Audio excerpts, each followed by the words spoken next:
سلام دوستان عزیز، من دکتر شیر احمد صافی. امروز میخوایم که درباره تابلت های سیفیکزیم به شما معلومات بدم. دوستان تابلت های سیفیکزیم که است یا کپسول سیفیکزیم خودش یک آنتی بیوتیک است که از خانواده سفالوسپورین های نسل سوم است.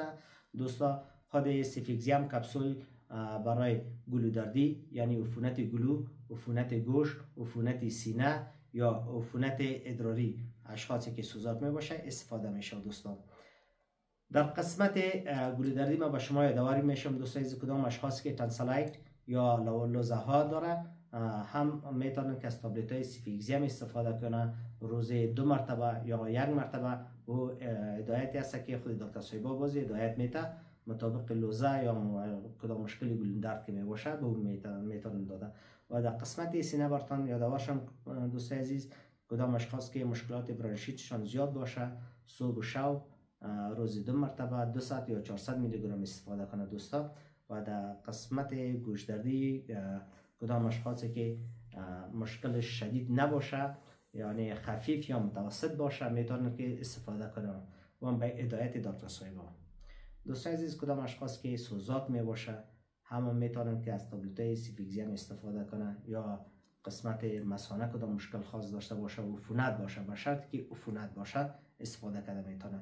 دوستان عزیز در قسمت اطفال براتون یادآور شوم که اطفال میتونه یا نمیتونه سیفیکزیم استفاده کنه مطابق وزنشان. وزن دکتر صایبایی هستن که طفل باید وزن کنن بعدا از تابلت های سیفیکزیم یا کپسول سیفیکزیم یا شربت سیفیکزیم.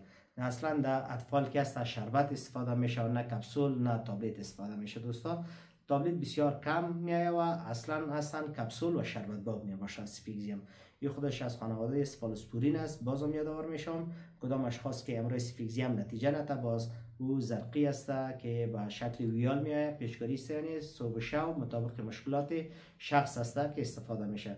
دوستان عزیز بعضی اشخاص هستن که از خاطر ویروس استفاده میکنن، ویروس مانند زکام میباشه از تابلت های سیفیکزیم میگیره که میرن دواخانه تابلت های سیفیکزیم سر به خود میگیره. نه خیر، در قسمت زکام یا در حالت کرونایی تابلت های سیفیکزیم یا کپسول سیفیکزیم هیچ کار نمیکنه. دوستان عزیز اصلا کپسول سیفیکزیم با عفونت میباشه.